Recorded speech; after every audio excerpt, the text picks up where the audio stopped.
Welcome back. This week's module is pretty straightforward. We're going to be looking at different types of groups and different types of organizations, and focusing a lot on clarifying and categorizing the various groups in our social interactions.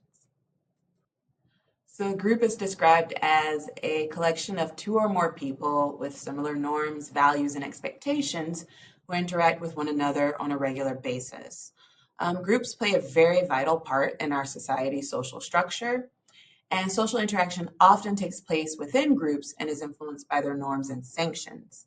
Expectations that are associated with many social roles are more clearly defined in the context of a group. And groups can really serve this function of solidarity and influence recovery from traumatic events. A group can include even just two people or a dyad, or three people or a triad. And these are some of the most basic forms of groups. If I were to ask you which is the least stable, I always get various answers. Some say it's the dyad because it's so small, and some say it's the triad because it's uneven and there is a likelihood of people taking sides and risking the stability of the group. Truly, it is the dyad, and it's simply because if one person leaves, you no longer have a group, right? So that's it. So one of the things we have to clarify when it comes to groups is what is and what isn't a group. And the easiest way to do this is to tackle that second question. An aggregate is not a group. An aggregate is simply a collection of people who are in the same place at the same time, but they don't have a shared identity or interaction. If you were to go to a Beyonce or a Taylor Swift concert, you'd be in an aggregate. You're just in the same place at the same time, and maybe you might step on someone's foot or push someone by accident, but there's no real shared identity or shared interaction there. A category also isn't a group. A category is simply a collection of people who share similar characteristics but aren't connected in any other way. So you could say a collection of people who all wear glasses is a category of people, but not a group. Now, if they went to a Glasses Wearers Anonymous meeting on a regular basis, then those glasses wearers would shift from being just a category into being an actual group. Another thing that I want to point out now, but that we'll build on in the future, is conformity. And conformity really describes the extent to which an individual is compliant with group norms and expectations. And conformity often occurs um, along with membership or identity with a group. And so if we feel like we're a part of a group, we'll be more likely to conform to the norms and behaviors of that group and its expectations as well. There are many variations of groups. There are primary groups and secondary groups, where primary groups are small groups, often characterized by intimate, often face-to-face association, although not always, and cooperation. Some examples of primary groups are, of course, the family, as well as fraternities and sororities, and some other collectives that meet on a very regular and intimate basis. Primary groups are typically really important to our development because they serve a pivotal role in our socialization and in the production of our social roles and social statuses. And often they exist to serve an expressive function where the focus is on well being and emotional health, um, which in contrast doesn't really describe secondary groups. Secondary groups are formal, typically, they are impersonal, meaning that there's little social intimacy or mutual understanding. Really, there's not a focus here on that emotional health or well being or belonging. Instead, the focus is going to be on instrumental functions like achieving some goals or tackling some objectives and tasks. Some examples of secondary groups would be like the workplace and larger social clubs where there's less personal and intimate interaction. There's also in groups and out groups. And really, the name for these tells you what it is. An in group is a group or a category to which people feel like they belong. They usually come with feelings of being distinct or superior, like us against them. Where those who are in the in group are usually going to feel like they're more superior or more distinctive or unique. And where those who are in the out group will typically feel like they don't belong to that group or they don't identify with that group. And of course, the in group people will look at the out group people as if though they are not as cool, basically. Um, we then have reference groups as well, which can be in groups or out groups. But typically, this is where you're viewing a particular group as a standard for evaluating yourself and your own behavior. And reference groups are important because you are comparing yourself to those groups for a purpose. They serve a normative function by setting and enforcing standards of conduct and belief, and they perform a comparison function by serving as a standard against which people can measure themselves and others. So previously we talked about anticipatory socialization, and reference groups can be a part of that anticipatory socialization where you might compare yourself to members of those groups in order to um, prepare yourself for some role that you want to hold or to serve in the future. So if you want to be a doctor, you might actually pay attention to the behaviors and the roles um, and the norms of doctors and model yourselves after those. So groups are typically led by people, and the functions of that leadership can be either instrumental or expressive as well. So the function really depends on what the goal is of the leader. If the goal is to be very task oriented and focus on goals and objectives, then that leader is most likely to have an instrumental function. If the goal is to show concern for promoting strength and health and well being, then the leader is more likely to have the expressive types of function. It's probably not a surprise that these leadership functions are also tied to specific genders in our gender binary, where instrumental leadership is usually most likely to be associated with men, and expressive leadership is usually most likely to be associated with women. Regardless, this kind of leadership, either instrumental or expressive, can also take on one of three leadership styles. One is democratic leadership, and here all are expected to participate in decision making. And so there's usually a desire for a group's consensus before moving on or executing a plan.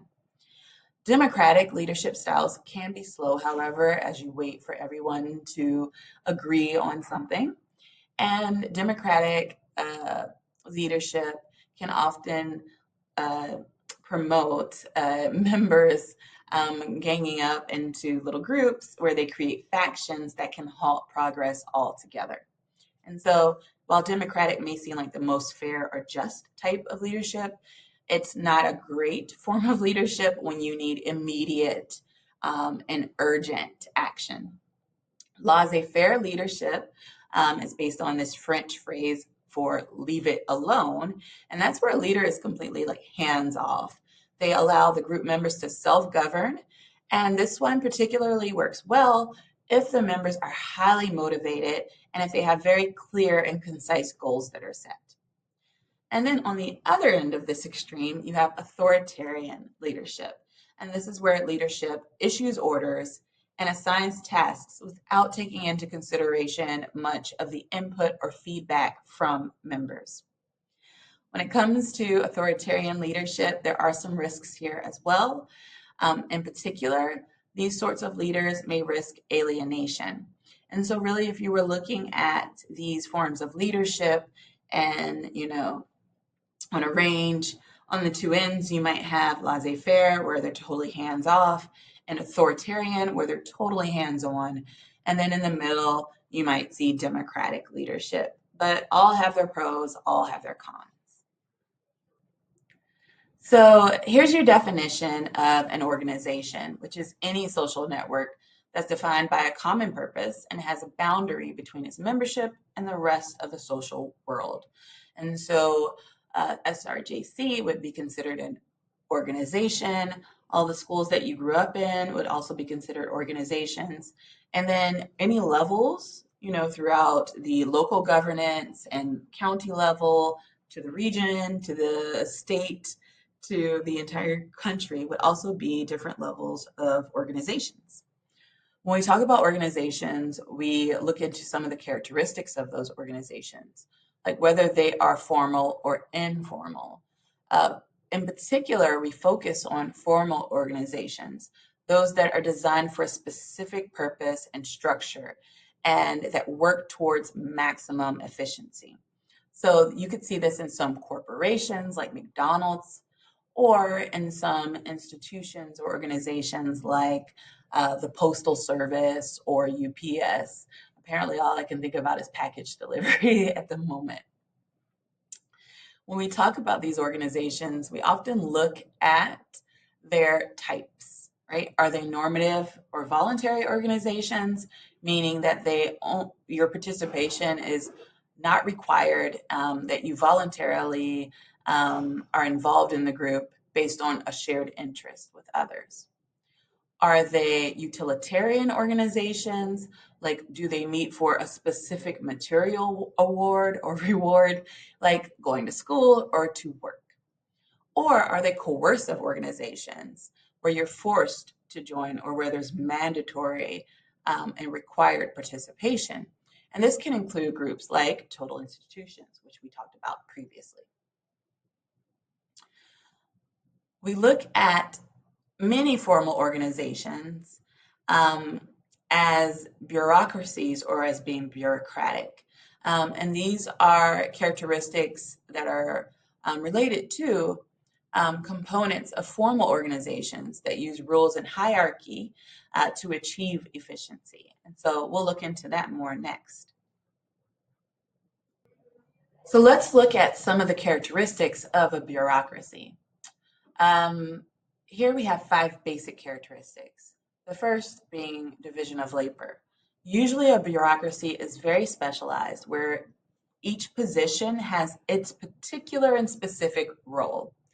And we often look at that specialization as being kind of risky when it comes to alienation because you're so focused on your specific area that you may not feel like you are integrated into the entire organization, or you may feel a bit isolated.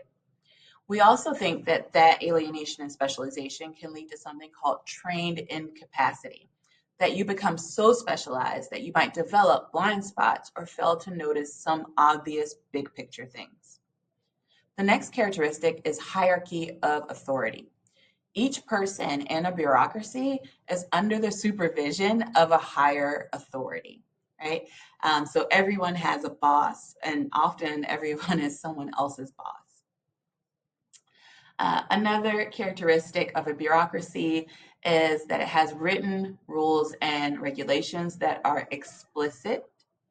And these rules and regulations are formalized and codified, and they come with consequences if violated. Another characteristic that's usually one that people don't love is that these bureaucracies are impersonal. There's no personal consideration for individuals and their unique situations because of those rules and regulations. And so, for example, if you're looking at some sort of bureaucracy that uses an income scale, maybe you fall like $1 below that scale, right? And you have a very specific situation that requires you to have some resource that depends on that scale. Most bureaucracies do not do a case by case consideration, and it's just about whether or not you reach that nominal or that arbitrary requirement.